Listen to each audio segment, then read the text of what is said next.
ప్రతి జిల్లాలోని కలెక్టరేట్ భవనాల్లో తెలంగాణ తల్లి విగ్రహాన్ని ఆవిష్కరించుకుంటూ ఉన్నాం.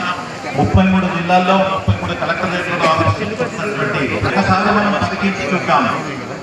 చక్కని 12 ఫీట్ల ఎత్తులో తెలంగాణ తల్లి యొక్క రూపము సంప్రదాయ పల్లెటూరు మహిళా రైతుగా సంప్రదాయ పంటలైనటువంటి మొక్కజొన్న, గోధుమ, సజ్జ కంకులను ఎడమ చేతిలో పట్టుకొని కుడి చేతితో అభయముద్రను అందిస్తూ మనందరినీ ఆశీర్వదిస్తూ నుదుటిపై ఎర్రని తిలకంతో తెలంగాణ సాంప్రదాయాన్ని గుర్తుపడుతుండేటువంటి కాళ్ళకు కడియాలు, కుప్పుడక, చెవులకు కమ్మలు, మట్టిగాజులు, మెడలో పూజల హారం కలిగే చిరునవ్వుతో కూడినటువంటి విగ్రహాన్ని గౌరవ కలెక్టర్ గారు కరకమలముల మీదుగా తెలంగాణ